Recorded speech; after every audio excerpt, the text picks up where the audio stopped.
সবজি দিয়ে খিচুড়ি করার জন্যে আমি 250 গ্রাম গোবিন্দভোগ চাল নিয়েছি, সাথে 100 গ্রাম মুগের ডাল, আর 50 গ্রাম মুসুর ডাল, আর 50 গ্রাম ছোলার ডাল। সবজির মধ্যে আছে ডুমো করে কাটা আলু, আর একটু বড় করে সাইজে করা ফুলকপি, আর ডুমো করে কাটা গাজর, বড় বড় টুকরো করে কাটা বাঁধাকপি, দুটো টমেটো, আর কিছু বিনস, সাথে কড়াইশুঁটি। প্রথমে আমি মুগের ডালটা শুকনো খোলায় হালকা করে ভেজে নেব। এটা কন্টিনিউ নাড়তে হবে, তা নাহলে পুড়ে যাবে। আর সামান্য মুগের ডালের যখন গন্ধ ছাড়বে তখন এটা তুলে নিতে হবে। মুগের ডালটা ভাজা হয়ে গেছে, এগুলো তুলে নেব।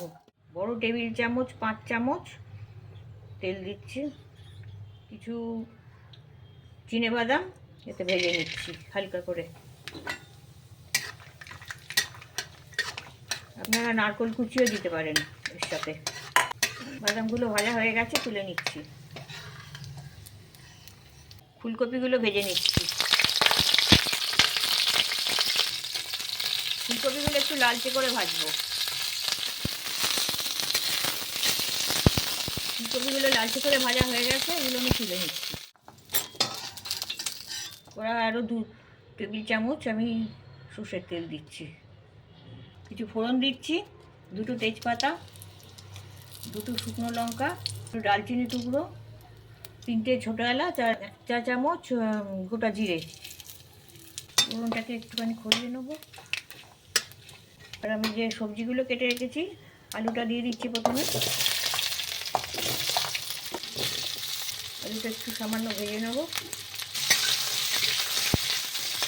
সামান্য হালকা লাল হয়ে এসছে আলুগুলো। এবার আমি যে বাকি সবজিগুলো ছিল, গাজর, বাঁধাকপি আর বিনস, সেগুলো দিয়ে দিচ্ছি। এগুলো 2 মিনিট ভাজা হয়ে গেছে। এবার আমি চাল ডালটা দেবো। ফুলকপিগুলো এর সাথে দিলাম না, এগুলো নাড়াচাড়া করলে ভেঙে যাবে। এই চাল আর ডাল ধুয়ে রেখেছিলাম, সেগুলো দিয়ে দিচ্ছি। এগুলো একটু নাড়াচাড়া করে একসাথে ভেজে নেব। বেশি ভাজবো না, 2 মিনিট একটু মেরে নেবো। কিছু সয়াবিনের বড়ি ভিজিয়ে রেখেছিলাম নুন জলে, এগুলো দিয়ে দিচ্ছি।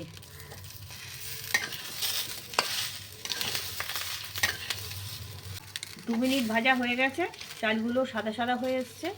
এবার আমি জল দিয়ে দেবো। সবজিগুলো ডুবে যাবে এরকম জল দেবো। 1 বাটি জল দিয়েছি, আমি আরও খানিকটা জল দিচ্ছি। আমার যতটা চাল দেওয়া হবে তার থেকে 3 আঙুল বেশি জল আরও দিতে লাগে, তবে এগুলো সেদ্ধ হবে। পরিমাণ মতো নুনটা দিয়ে দিচ্ছি। 2 টেবিল চামচ চিনি দিচ্ছি। আপনারা নিজেদের স্বাদ অনুযায়ী চিনিটা দেবেন। মিষ্টি যদি কম খান তো তাহলে কম দেবেন। 1 চা চামচ হলুদ দিচ্ছি। এগুলো একটু মিক্স করে দিই।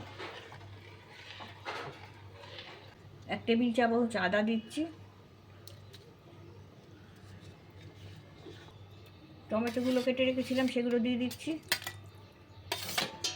যে কড়াইশুঁটিগুলো রেখেছিলাম সেটাও দিয়ে দিচ্ছি। এটা ফুটতে শুরু করেছে, একটু নেড়ে দেবো। এবার আমি ঢাকা দিয়ে দিচ্ছি, সবজিগুলো তাড়াতাড়ি গলে যাবে। আঁচটা কমিয়ে দিচ্ছি। 10 মিনিট পরে আমি ঢাকনাটা খুলছি, একবার জলটা চেক করব। নেড়ে দিচ্ছি, জলটা খানিকটা আছে। এবার আমি ফুলকপিটা দিয়ে দেবো, তার সাথে 3টে কাঁচা লঙ্কাও দিয়ে দিচ্ছি। সামান্য জল মিশিয়ে নিচ্ছি। ভালো করে নেড়ে দেবো। আলুগুলো গলে গেছে, আলুগুলো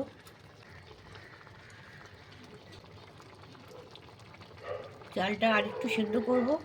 এরকম গোটা গোটা থাকলে ঠিক ভালো হবে না, ওই জন্য আরেকটু এটাকে চাপা দিয়ে সেদ্ধ করে নেব। ওভেনের আঁচটা কমিয়ে দিয়েছি। আরও 10 মিনিট এইভাবে রেখে দেবো। 10 মিনিট পরে ঢাকনা খুলছি।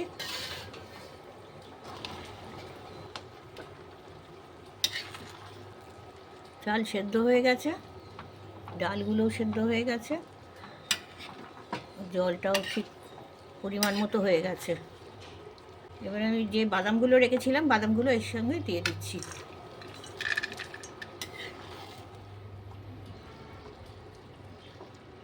শীতের সবজি দিয়ে খিচুড়ি তৈরি হয়ে গেছে। 1 চা চামচ গরম মশলার গুঁড়ো ছড়িয়ে দিচ্ছি। একটু বেশি করে ভালো ঘি দিয়ে দিচ্ছি। এটা ভালো করে মিক্স করলে তবে ভালো হবে সবটা। ফুলকপিগুলো গোটা আছে, এগুলো ভাঙিনি। এই খিচুড়িটা বেশ ঘন ঘন হয়েছে, টাইট টাইট মতন। যদি এর থেকে একটু পাতলা কেউ খেতে চান তাহলে একটু গরম জল মিশিয়ে নেবেন, তাহলে সেটা ঠিক হয়ে যাবে। এটা সম্পূর্ণ মিক্স হয়ে গেছে সব কিছু। এটা আমি চাপা দিয়ে 5 মিনিট রেখে দেবো স্ট্যান্ডিং টাইমে, তারপরে পরিবেশন করবেন।